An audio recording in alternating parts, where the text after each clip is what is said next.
السلام عليكم ورحمة الله. الحمد لله نحمده ونستعينه ونستغفره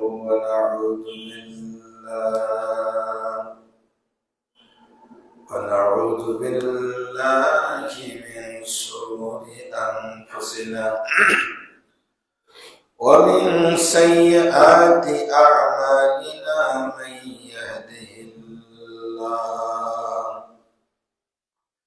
من يهده الله فلا مضل له ومن يضلله فلا هادي له.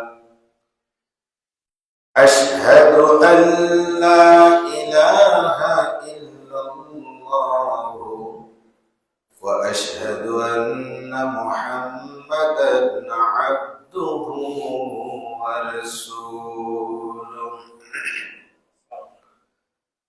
أما بعد فأعوذ بالله من الشيطان الرجيم. بسم الله الرحمن الرحيم. قاف والقرآن المجيد بل عجبوا أن جاءهم منذر منهم فقال الكافرون هذا شيء عجيب. أإذا متنا وكنا ترابا ذلك رجع بعيد. بارك الله لنا ولكم في القرآن العظيم ونفعنا وإياكم بالآيات وذكر الحكيم. إنه تعالى جواد كريم مالك بل رؤوف رحيم.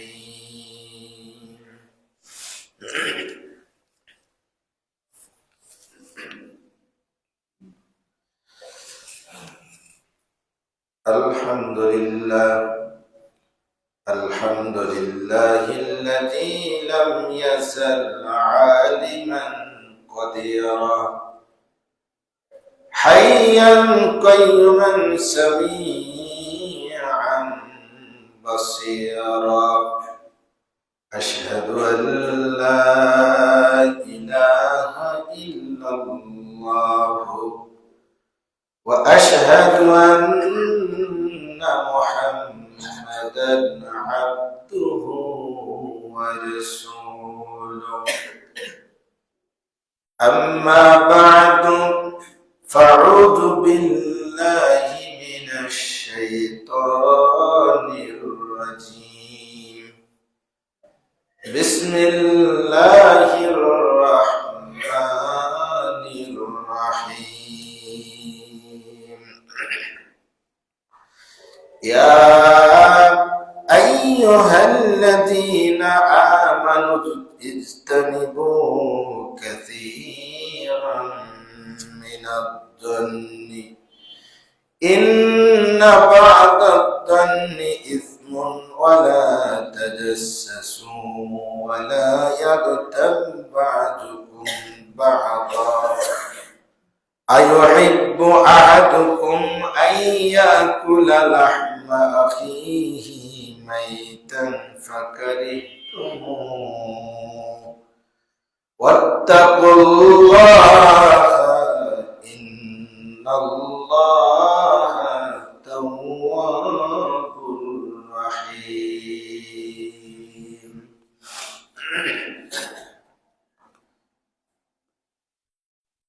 প্রশংসা জ্ঞাপন করছি সেই মহান রব্বুল ইজ্জাতের যিনি আমাদেরকে সালাতুল জুমা আদায়ের জন্য অত্র বাইতুল ফালাহ জামে মসজিদে জমায়েত হওয়ার তৌফিক দান করেছেন, সকলেই পড়ছি আলহামদুলিল্লাহ।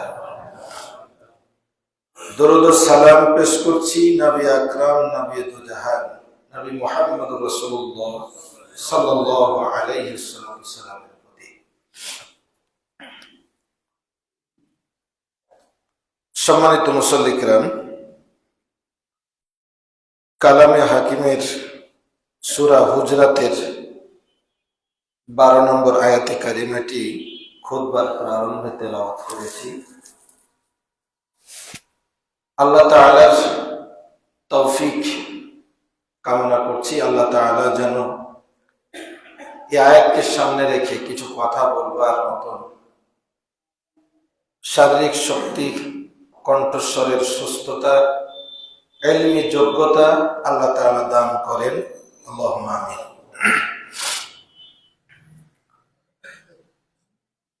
মাহে রমাদান অতি আসন্ন।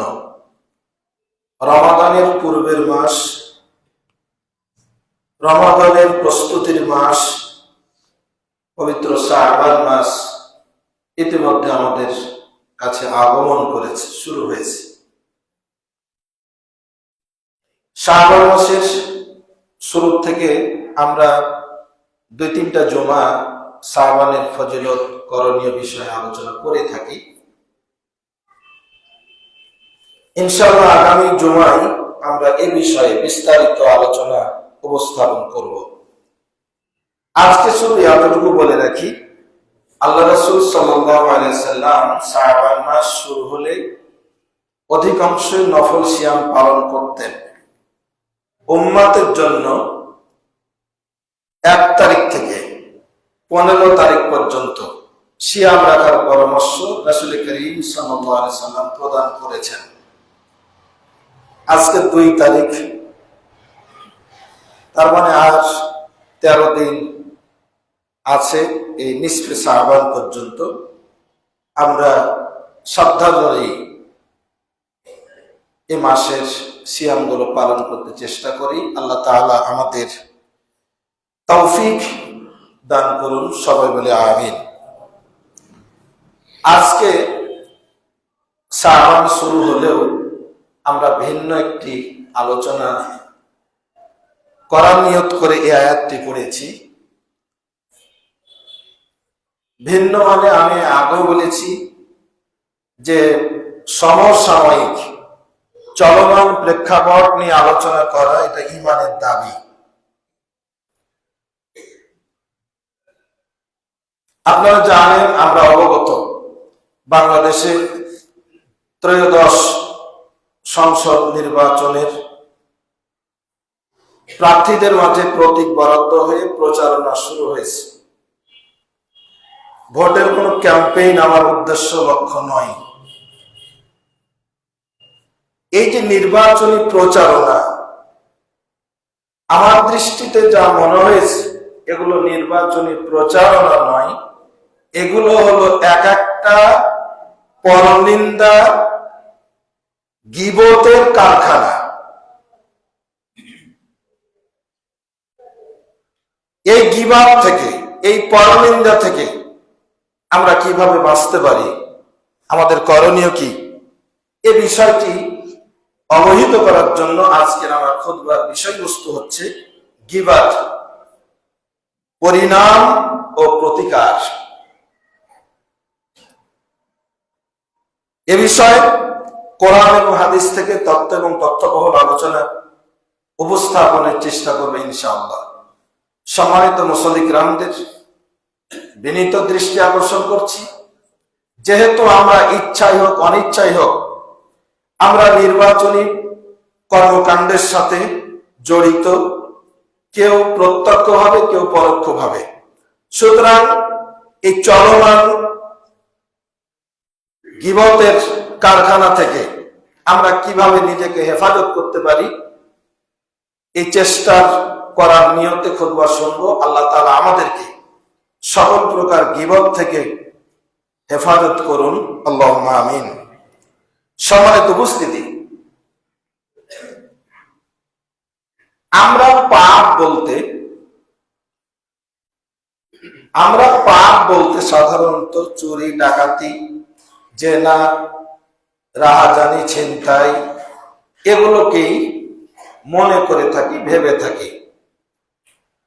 কিন্তু গীবাত এমন একটা পাপ, পরনিন্দা এমন একটা পাপ, যেটা মানুষ অতি সহজে অনিচ্ছা সত্ত্বেও এর পরিণাম খেয়াল না করেই মানুষ এটা সহজেই এই পাপের সঙ্গে আমরা জড়িয়ে যাই। এই পাপের বিস্তৃতি এতটা মারাত্মক, এটা শুধু রাজনৈতিক মঞ্চে হচ্ছে তা নয়।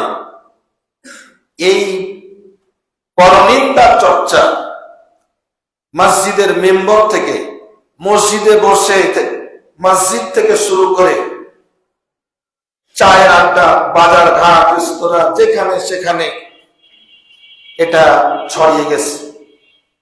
এবং এটা কতটা সহজলভ্য, কতটা এটা সহজীকরণ হয়ে গেছে আমাদের মধ্যে।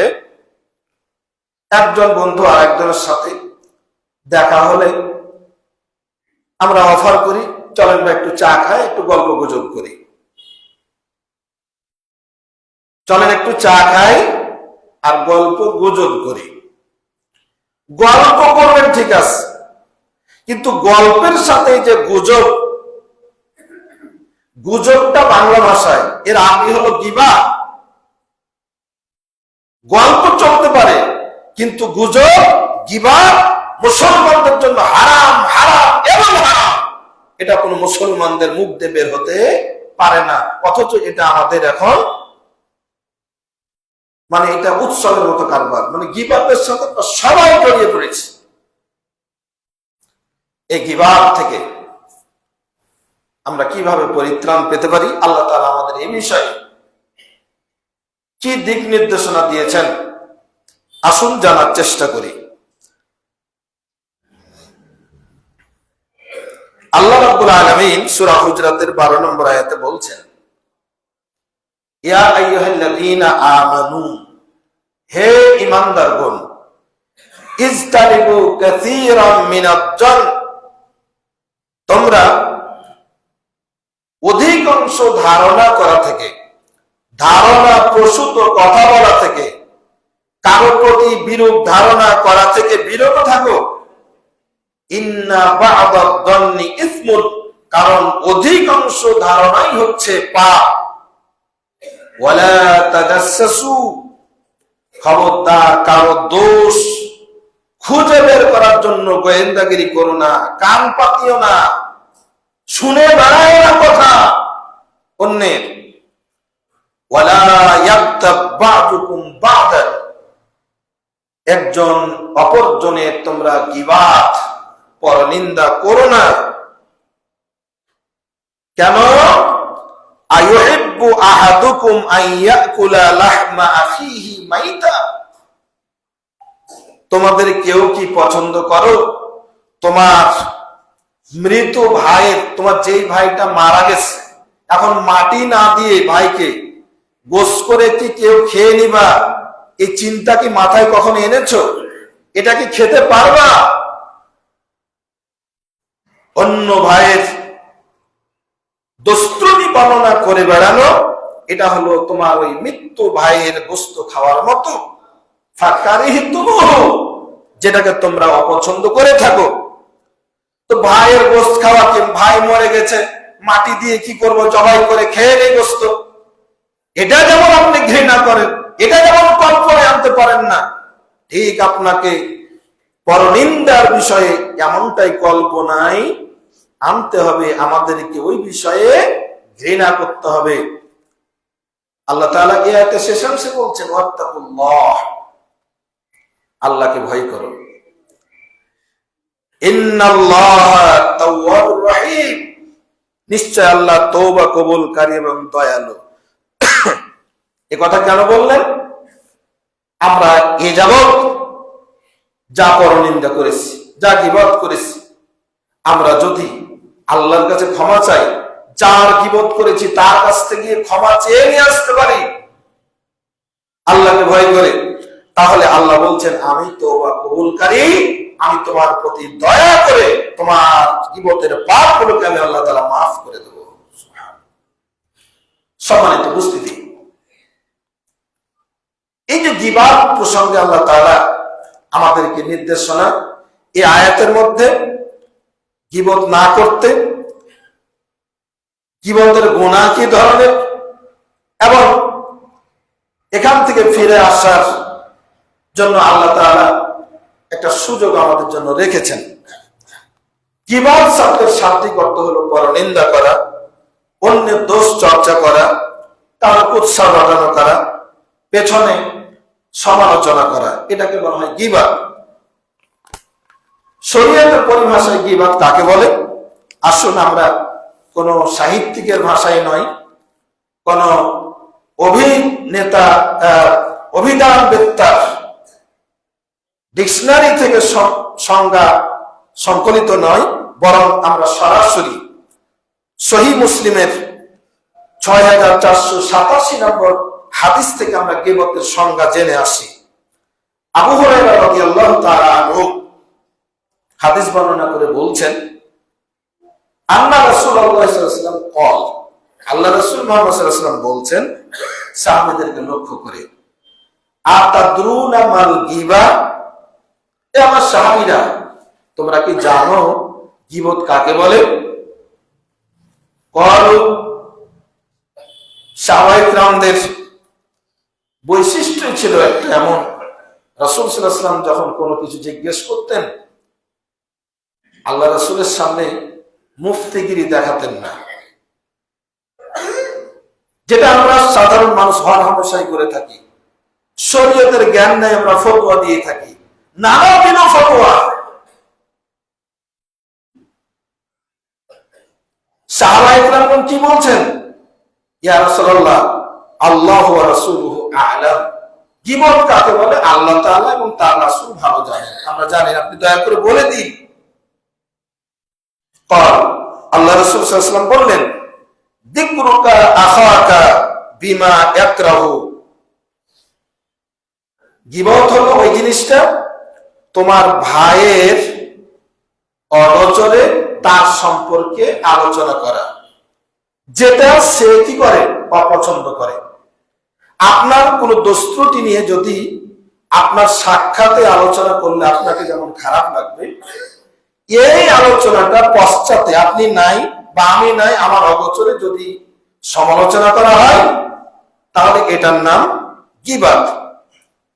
কিলা, সাহাবীরা প্রশ্ন করলেন, জিজ্ঞেস করলেন, আফারাইতা ইন কানা ফি আখি মা আকুল, ইয়া রাসূলুল্লাহ আমি আমার ভাইয়ের যেই দুর্নামটা করছি তার অগোচরে, এটা যদি তার দোষটা থাকে, মনে করেন একজন খারাপ মানুষ, আর দোষ আছে, সত্যিকারী দোষ আছে, এখন এই দোষটা যদি তার থাকে আর ওইটা নিয়ে যদি আলোচনা করি, তাহলে এই ব্যাপারে মত কি আপনার?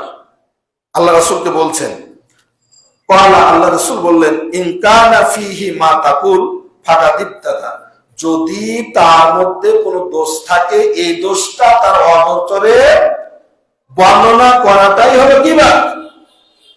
ওয়া ইল্লাম ইয়াকুন ফিহি ফাকাদ বাহাতা, আর যদি যে দোষটা বর্ণনা করছো এটা যদি তার মধ্যে না থাকে আর ওটা আলোচনা করো, তাহলে এটা তো আরো মারাত্মক, তুমি তার অপবাদ দিলে, তুমি তাকে মিথ্যা অপবাদ দিলে। তো সম্মানিত উপস্থিতি, গীবত হলো, পরনিন্দা হলো যে দোষ ত্রুটি আছে সেই দোষ ত্রুটিটা অন্য জায়গায় আলোচনা করা, বর্ণনা করা, এটাই হলো গীবত। আমরা কি করতে পারি? আল্লাহ রাসূল বলছেন, আল মুসলিমু আখুল মুসলিম, এক মুসলমান আর এক মুসলমানের ভাই, এক মুসলমান আর এক মুসলমানের আয়না স্বরূপ। অনেক কথা আছে। আমি একটা ভুল করলাম, আমার একটা ভুল আপনার চোখে পড়লো, আপনার করণীয় হলো, আপনার একটা ভুল আমি দেখলাম, আমারও করণীয় হলো আপনার অগোচরে বর্ণনা না করে পার্সোনালি আপনাকে বলা, ভাই বা আমার ভুল আছে, আপনি আমাকে বললেন ভাই হুজুর সাহেব আপনার এই ভুলটা আছে, তো যদি এটা সংশোধিত হতেন তাহলে ভালো হতো। এটাই হলো মুসলমানের উচিত। কিন্তু আমরা এ পথে যাই না, বরং আমরা তৃপ্তি পাই অগোচরে আলোচনা পর্যালোচনা করতে, যা কোনো মুসলমানের জন্য উচিত নয়।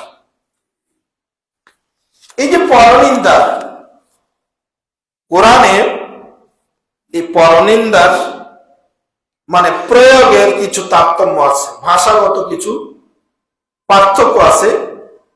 এর জন্য কয়েকটা শব্দ আল্লাহ তাআলা প্রয়োগ করেছেন। যেমন 1 নম্বর হলো গিবা, যেটি সূরা হুজরাতের 12 নম্বর আয়াতে বলা হয়েছে। এর আরেকটা নাম কোরআনে ব্যবহার হয়েছে ইফ। ইফ মানে হলো একজনের বিষয়ে কেউ কোনো দুর্নাম রটাচ্ছে, অথচ ওই দোষটা ব্যক্তির মধ্যে নাই। এখন আপনি কার সম্পর্কে আমার সামনে বর্ণনা করলেন, এই লোকটা এই চরিত্রের, আসলেই সেই চরিত্রের কিনা আমি যাচাই বাছাই ছাড়াই আপনার কথার উপর ভিত্তি করে 10 জনকে বলে বেড়ালাম যে এই লোক এই কাজে জড়িত। এটাকে বলছে ইফ, যেটি আমাদের আয়েশা রাদিয়াল্লাহু তাআলা আনহার ব্যাপারে কিছু মুনাফিক এই কাম করেছিল, যেটি সূরা নূরের মধ্যে বিস্তারিত আলোচনা আল্লাহ তাআলা করেছেন। আরেকটি হলো বুহতান। বুহতান মানে হলো অপবাদ দেওয়া, কোন দোষ করেনি তারপরেও তাকে ওই দোষে দোষী সাব্যস্ত করা, এটা হলো বুহতান। আর একটা ব্যবহার আছে শরীয়তে পরিভাষা, সেটা হলো নামিমা, মানে পরস্পরের মধ্যে, দুই ব্যক্তির মধ্যে, দুই দলের মধ্যে, দুই গোত্রের মধ্যে, দুই পরিবারের মধ্যে ঝগড়া ফাসাদ বাঁধিয়ে দেওয়ার জন্য একজনের কথা আরেকজনকে লাগিয়ে বেড়ানো, এটাকে বলা হয় নামিমা। আর একটা শব্দ ব্যবহার হয়েছে কোরআনে হুমাজা, ওয়াইলুল লিকুল্লি হুমাজাতিল লুমাজা, মানে হুমাজা মানে হলো সম্মুখে ডাইরেক্ট বদনাম করে বেড়া, একবারে জনসভায় প্রকাশ্যে এই বদনাম করা, এটাকে বলা হচ্ছে হুমাজা। আর একটা হলো লুমাজা, পশ্চাতে ইনডাইরেক্ট বদনাম করে বেড়ানো। এই দুই অপরাধের ব্যাপারে আল্লাহ বলছেন ওয়াইলুল লিকুল্লি হুমাজাতিল লুমাজা। এই ধরনের চরিত্রের মানুষদের জন্য আল্লাহ তাআলা ওয়াইল নামক দোজখ সৃষ্টি করে রেখেছেন। আর একটা শব্দ পাওয়া যায় শাতাম, মানে কাউকে তিরস্কার করা, ভর্ৎসনা করা, ব্যঙ্গ কটূক্তি করা, এগুলো সবগুলোই গীবাত বা পরনিন্দা পর্যায়ভুক্ত।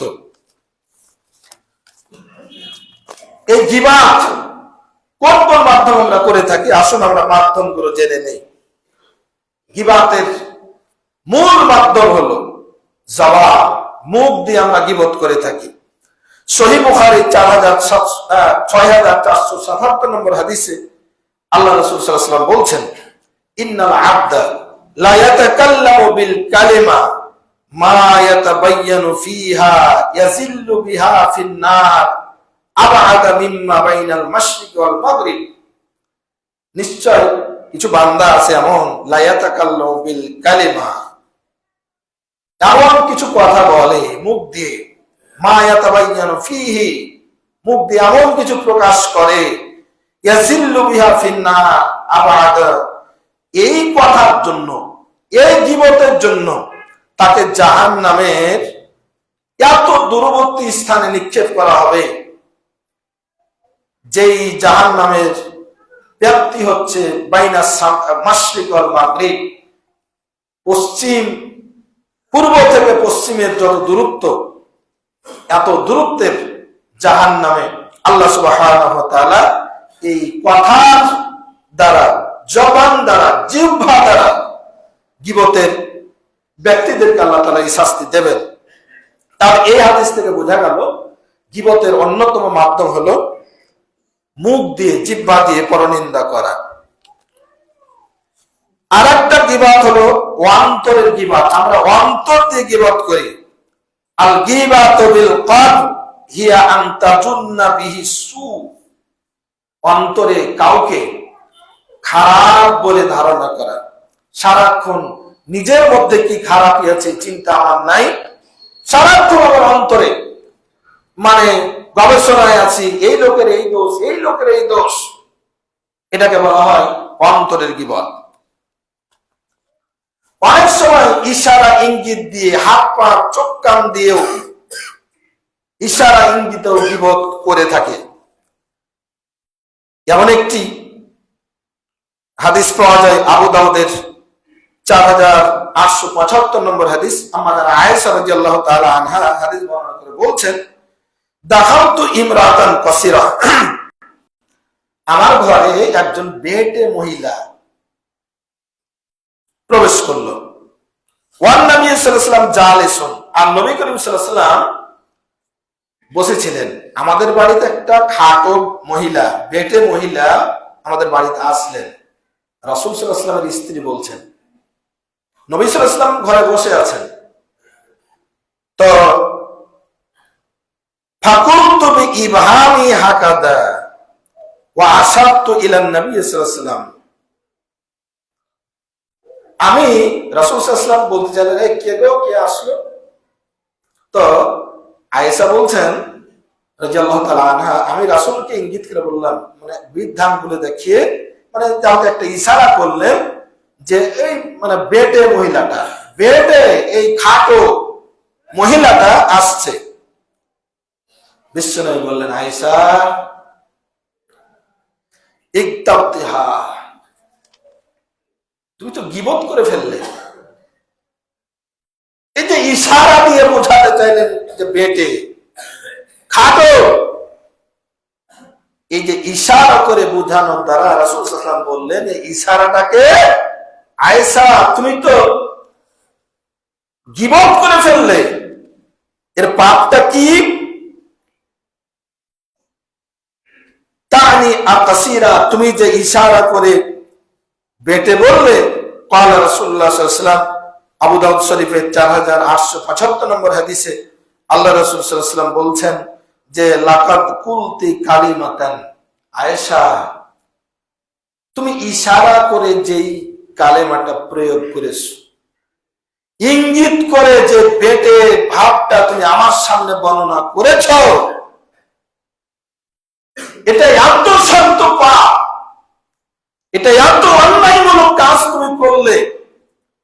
লাউ মুজিজাত বিমাইল বাহর, এর পাপটা যদি মহাসমুদ্রে যদি নিক্ষেপ করা হয়, পুকুর নয়, খাল বিল নয়, মহাসাগরে, বাহর মানে সমুদ্র, মহাসমুদ্রে যদি এই পাপটা ঢেলে দেওয়া হয়, লা মাদাদাহু, গোটা সমুদ্রের পানির রং বিবর্ণ হয়ে যাবে।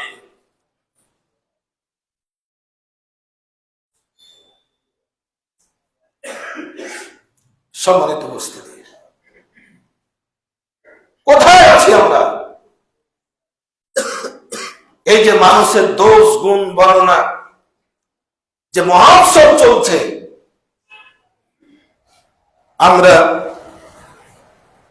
এই হাদিস থেকে বুঝতে পারি ইশারার মাধ্যম দিয়ে আম্মাজান আয়েশা জানতন কোনো মহিলা নন।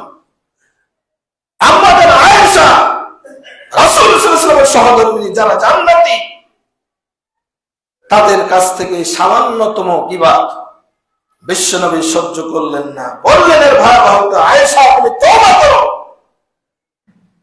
কারণ এই বেটে বলে হাত দিয়ে ইশারা করার কারণে তোমার যে পাপ হয়েছে, এর যে শক্ত গুনাহ হয়েছে, এই গুনাহটা মহা সমুদ্রের মধ্যে নিক্ষেপ করলে সমুদ্রের পানির কালার চেঞ্জ হয়ে যাবে।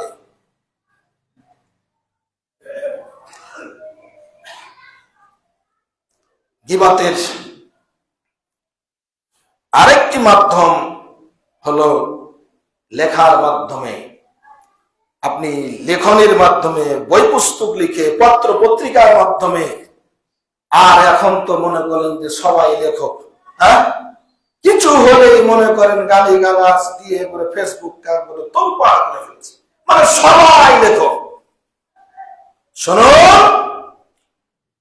এই লেখনের মাধ্যম দিয়েও মিথ্যা বিভ্রান্তিকর তথ্য কন্টেন্ট তৈরি করার মাধ্যম দিয়েও আপনি এই শাস্তির আওতায় মুক্ত হয়ে যাচ্ছেন। এমন ভাবে কাল্পনিক কি যে প্রযুক্তি আসলো, এআই দিয়ে বানিয়ে ভিডিও তৈরি করে একজনের উৎসাহনা করা হচ্ছে, নাম প্রচার করা হচ্ছে। এই মাধ্যমগুলোতে গীবত হয়ে থাকে। সম্মানিত উপস্থিতি, গীবাতের হুকুম কি, এটা কয় প্রকার এটা আমরা জানি। গীবাত এর হুকুম বা প্রথম যে প্রকারটা হলো সেটা হলো হারাম, এটা করা যাবে না। যেটা আমরা প্রথম আয়াত পড়েছি, ওই আয়াত দিয়েই প্রমাণ হয়ে গেছে। আল্লাহ তাআলা বলেছেন লা ইয়াগতাব, গীবত করিও না, আল্লাহ নিষেধ করে দিয়েছেন। আর আল্লাহ তাআলা যেটা নিষেধ করেন ওটার হুকুম হলো হারাম। হারাম এবং হারাম এর সাথে মানুষ জড়াতে পারবে না। শুধু গীবত করা যাবে না তো যাবেই নাই, গীবত শোনাও যাবে না। গীবত কেউ করছে, আপনি বসে বসে শুনে মজা পাচ্ছেন না, শোনাও যাবে না। আল্লাহ তাআলা সূরা কসাসের 55 নম্বর আয়াতে বলছেন, ওয়া ইযা সামিউল লাগব আ'রাজু আনহু, যারা ঈমানদার হয়, যারা নেককার মানুষ হয়, এরা যদি কোনো গীবাত, কোনো অশ্লীল কথা শোনে, আ'রাজু আনহু, ওই মজলিস থেকে সে চলে আসে থাকে না। অকালু, আর বলে, মজলিস ত্যাগ করে চলে আসে আর বলে, লানা আমালুনা, আমাদের জন্য আমাদের আমল, ওয়ালাকুম আমালুকুম, তুমি গীবত করে যে বদ আমল করলে এই বদ আমলের প্রতিফল তোমরা পাবে। সালামুন আলাইকুম, তোমাদেরকে সালাম, মানে তোমাদের সাথে আমি সম্পর্ক ছিন্ন করলাম। লা নাবতাগিল জাহিলিন, আমরা কখনো জাহেলের অনুসরণ করি না। এটা হলো হুকুম। আপনি আমি যদি মুসলমান হই, আপনি আমি যদি আল্লাহওয়ালা হই, তাহলে আমাদের করণীয় হচ্ছে, কেউ যদি কোনো গীবত করে, গীবতের মজলিসে থাকতে পারবেন না, গীবতের সমাবেশে থাকতে পারবেন না। গীবতকারী মাইকে চিলিয়া গীবত করছে আর আপনি হাততালি দিচ্ছেন, ঠিক বলছেন, আপনার জন্য জাহান্নাম ওয়াজিব হয়ে গেছে, ওয়াজিব হয়ে গেছে, ওয়াজিব হয়ে গেছে, আপনি আর বাঁচতে পারবেন না। সুতরাং এই যে নির্বাচনী প্রচারণা চলছে, একজনে বলতে শুনলাম যে মাদকের জন্য, শরীরের জন্য যেমন মাদক হারাম, তেমন নাকি এই ধর্মের জন্য ইসলাম তেমনই হারাম। নাউযুবিল্লাহ, এই কোন জাতের মানুষের ভাব? অসংখ্য, কারো নাম বলতে চাই না, চোখ কান খুলে দেখবেন রাজনৈতিক মঞ্চগুলোতে, প্রত্যেকটা পার্টি রাজনৈতিক মঞ্চগুলোতে অধিকাংশই তাদের নিজস্ব কোনো কর্মসূচি নাই, নিজস্ব কোনো কি করবে ঘোষণা নাই, বিপক্ষ দলের খালি ফুটে ফুটে তালিকা করে করে করে করে প্রকাশ করা। আল্লাহর বান্দারা যান, নিষেধ করছি না, যাওয়ার পরে যদি দেখেন আপনার নেতা, আপনার ভালোবাসার ব্যক্তি যদি অন্য কারো গীবত করে, পরনিন্দা করে, মিথ্যা আলোচনা করে, দুর্নাম করে, আপনার উপর ঈমানি দায়িত্ব হলো ওই মজলিস, ওই সমাবেশ ত্যাগ করে চলে আসা। যদি ত্যাগ না করেন, আল্লাহর কসম আপনার ভাইয়ের বরাবস্ত ঘেরেন, আল্লাহর কসম আপনাকে জাহান্নামে যেতে হবে, আল্লাহর কসম আপনাকে জান্নাতে যেতে দেওয়া হবে না, আটকে দেওয়া হবে। ইসলাম তো সোজা নাই। এখন মনে হচ্ছে সব নেতা মুসলমান, সব নেতা টুপি টুপি বলছে ও ইসলামের দুর্নাম করছে, ও বলছে ও ইসলামের দলে নাই। কি একটা তামাশা শুরু হয়ে গেছে, আজীব তামাশা। আর নেতারা যা বলবো ওটা নিয়ে শুরু হয়ে গেল চায়ের আড্ডাতে, এই চামচাদের আলোচনা, এই পরনিন্দা, এই মিথ্যা আলোচনা, এগুলো যদি আমরা বর্জন না করি, যতই নামাজ পড়ি, যতই রোজা করি, যতই হজ করি, এগুলোর কারণে জাহান্নামে যেতে হবে। তাহলে গীবতের 1 নম্বর হুকুম যেটা, সেটা হলো হারাম, হারাম এবং হারাম। এখন বলুন হুজুর, কেউ যদি তাহলে কোনটা, কোন গালায় কি বলা যাবে না? হ্যাঁ, কিছু গীবাত আছে যেগুলো করতে আপনি বাধ্য, এটাকে বলা হয় ওয়াজিব গীবাত। ওয়াজিব গীবাত।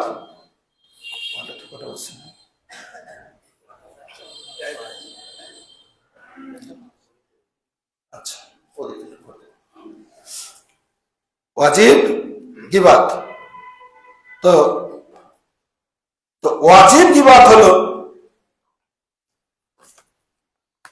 মুসলমান সমাজকে, মুসলিম মিল্লাতের ক্ষতির হাত থেকে বাঁচার জন্য কিছু মানুষের ব্যাপারে সতর্ক করা যেতে পারে।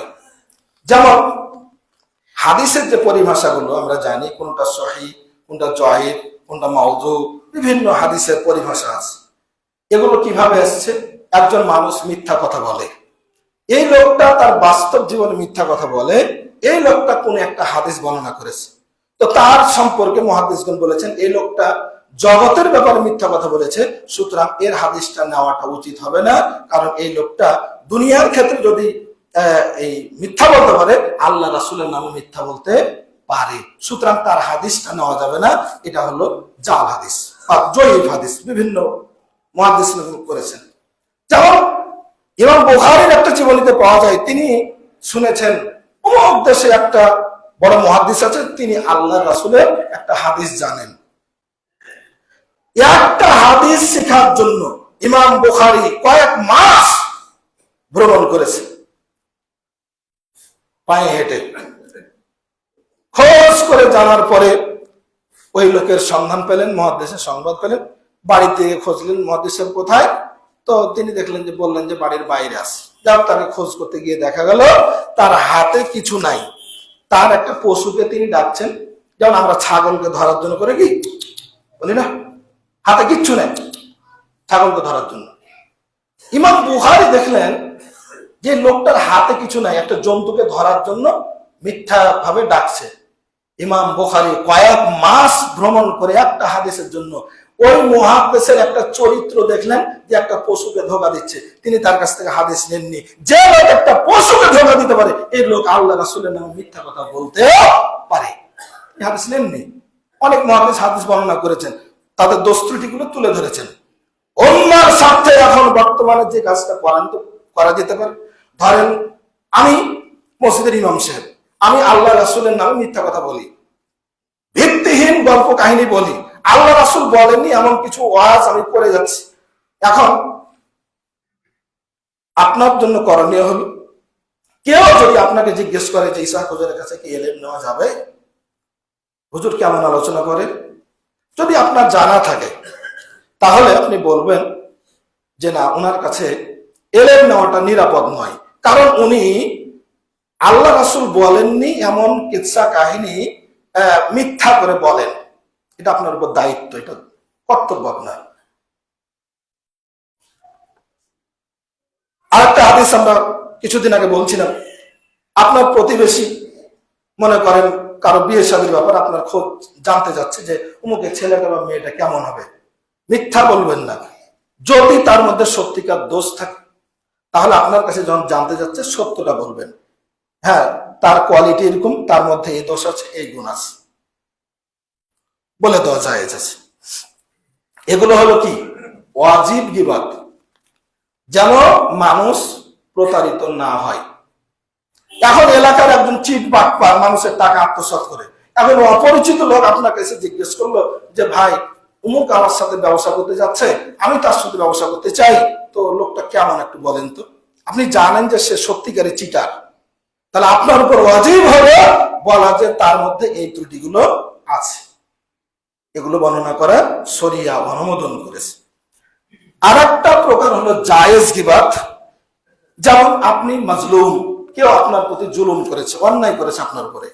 এখন আপনার জন্য করণীয় হলো বিচারকের কাছে গিয়ে অত্যাচারীর উপরে আসামের বিষয়ে আপনাকে তার অত্যাচারের বিবরণগুলো বলতে হবে, নয়তো তো সঠিক বিচার পাবেন না।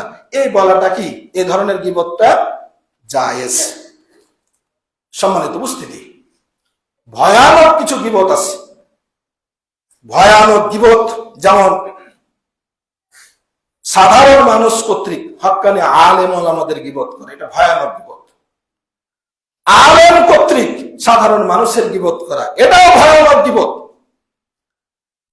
আর একটা ভয়ানক গীবত হলো মৃত মানুষের গীবত করা, যে মানুষটা চলে গেছে দুনিয়া থেকে তার বিষয়ে এই নিন্দা করা। এ বিষয়ে রাসূল সাল্লাল্লাহু আলাইহি ওয়াসাল্লাম স্পষ্ট দুইটা হাদিস বলেছেন। আবু দাউদ শরীফের 4899 নম্বর হাদিস, রাসূল সাল্লাল্লাহু আলাইহি ওয়াসাল্লাম বলছেন, ইজা মাতা সাহিবুকুম ফাদাউহু, আর যদি তোমাদের কোনো ভাই মারা যায় তার বিষয়টা আলোচনা ছেড়ে দাও, লা তাকাউ ফিহি, তার বিষয়ে লেগে থাকিও না। আবু দাউদ শরীফের 4900 নম্বর আরেকটা হাদিস আছে, রাসূল সাল্লাল্লাহু আলাইহি ওয়াসাল্লাম বলছেন, উযকুরু মাহাসিনা মাউতাকুম, তোমাদের মৃত্যু ব্যক্তিদের ভালো গুণগুলো বর্ণনা করো, ওয়া কুফু আন মাসাবিহিম, এবং তাদের বদগুণগুলো বলিও না, এগুলো ছেড়ে দাও।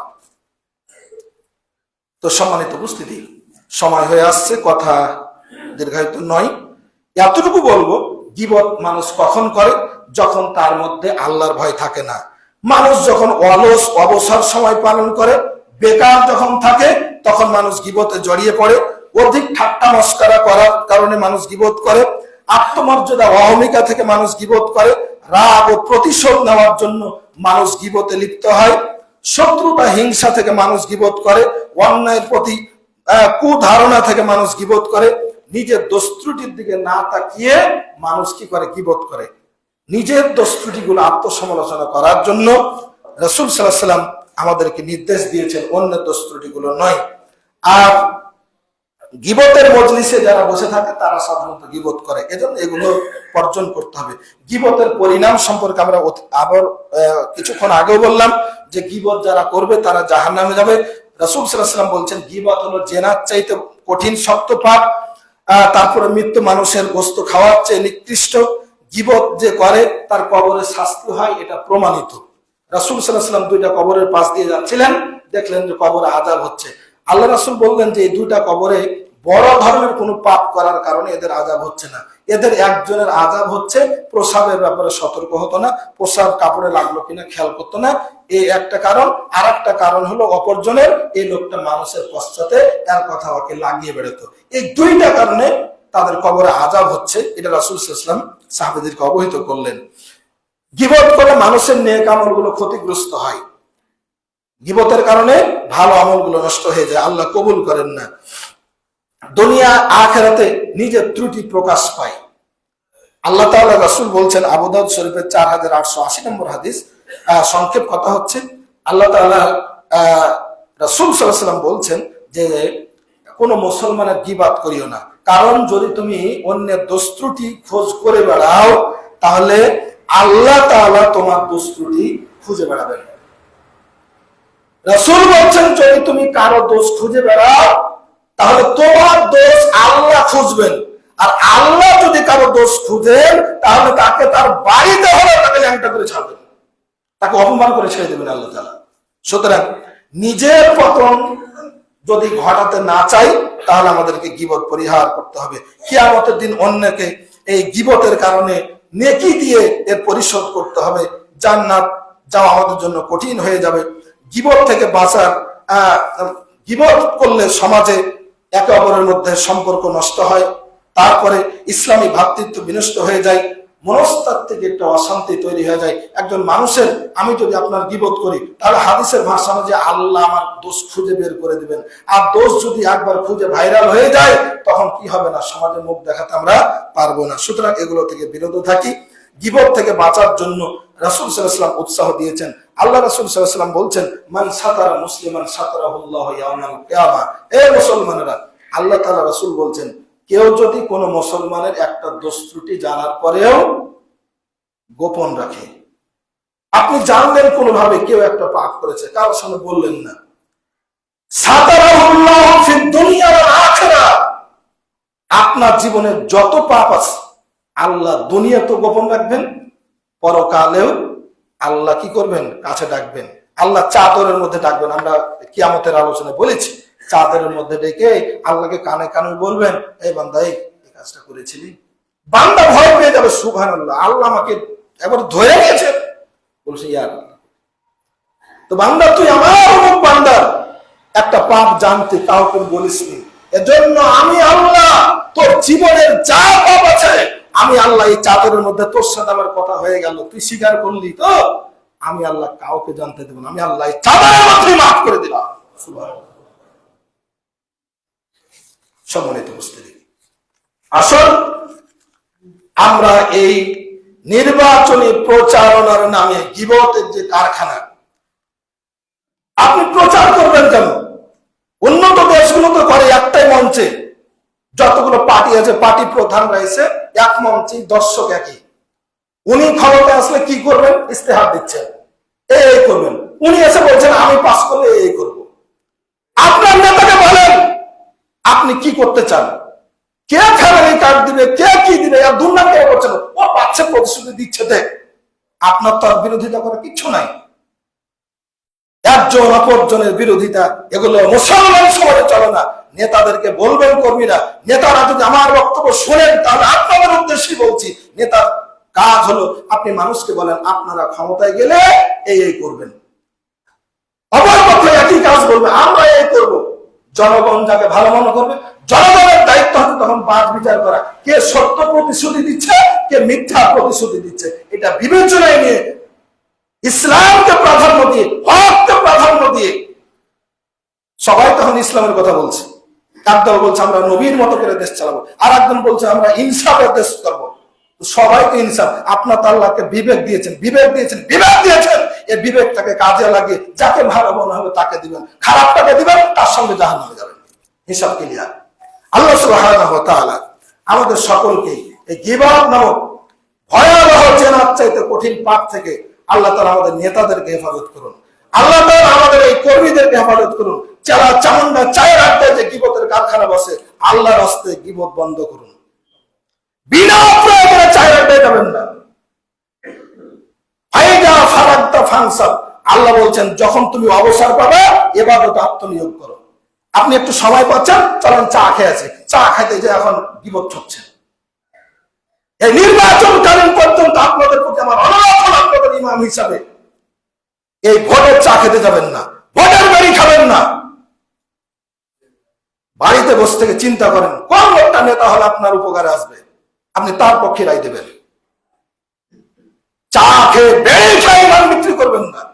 আমি কারো পক্ষে বলছি না, আমি ইসলামের পক্ষে বলছি, সত্যিকার ইসলামের পক্ষে। যদি মনে হয় যে কেউ ইসলামের পক্ষে নাই, বাড়ির অবস্থাকে ভোট দিতে যাবেন না। আপনাকে ধরে নিতে ভোট দেবে নাকি? কিন্তু বাতিলের পক্ষে স্লোগান করার, শিরকের পক্ষে কথা বলার, বেদাতের বিরুদ্ধে কথা বলার স্পর্ধা দেখাবেন না, এগুলো শোনার স্পর্ধা দেখাবেন না। আল্লাহ তাআলা আমাদের সকলকে হেফাজত করুন, আমিন। আল্লাহ তোমার কাছে পবিত্র জুমার খুতবায় ফরিয়াদ জানাচ্ছি, রব্বুল আলামিন আমাদের দেশকে তুমি হেফাজত করো, এদেশের মানুষকে ঈমান ও ইজ্জত দান করো, বহিঃশত্রু দেশীয় শত্রু থেকে আল্লাহ এই দেশকে তুমি হেফাজত করো, এদেশের এমন নেতৃত্ব দান করো যেই নেতারা সত্যিকার ভাবে কথার কথা নয়, ভোটের সময় ইসলামীকরণ নয়, সারা জীবন সত্যকে পালন করবে, সত্যকে বাস্তবায়ন করবে, এমন নেতা তুমি আমাদের দান করো। আল্লাহুম্মা আমিন। আল্লাহ আমাদের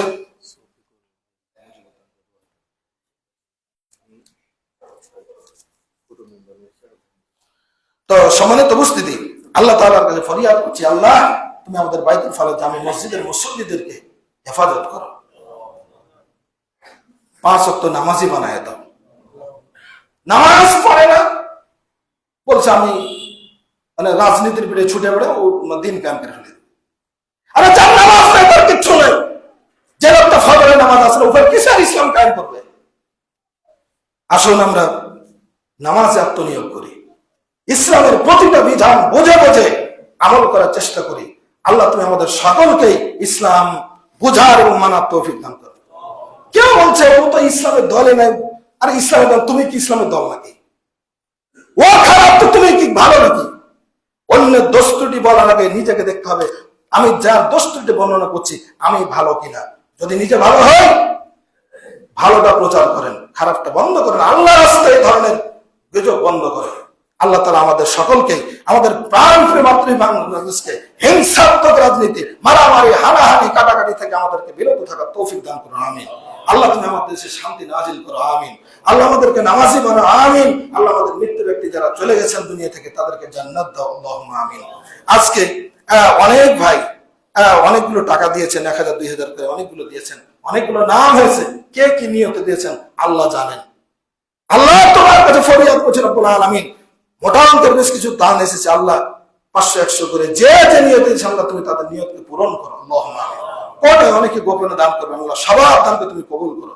আল্লাহ তুমি আমাদেরকে ঈমান ইজ্জতের সাথে চলার তৌফিক দান করো, ঈমান এবং ইজ্জতের পথে আমাদেরকে কালেমা তয়্যিবা মুখে নিয়ে আল্লাহ আমাদের মরণ দিও, আল্লাহুম্মা আমিন। রব্বানা আতিনা ফিদ দুনিয়া হাসানাহ ওয়া ফিল আখিরাতি হাসানাতাও ওয়া কিনা আযাবান্নার। রব্বানা হাব লানা মিন আজওয়াজিনা ওয়া যুররিয়্যাতিনা কুররাতা আ'ইউনিন ওয়াজআলনা লিল মুত্তাকিনা ইমামা। রব্বানা তাকাব্বাল মিন্না ইন্নাকা আনতাস সামিউল আলিম ওয়া তুব আলাইনা ইন্নাকা আনতাত তাওয়াবুর রহিম। সুবহানা রাব্বিকা রাব্বিল ইজ্জাতি আম্মা ইয়াসিফুন ওয়া সালামুন আলাল মুরসালিন আলহামদুলিল্লাহি রাব্বিল আলামিন।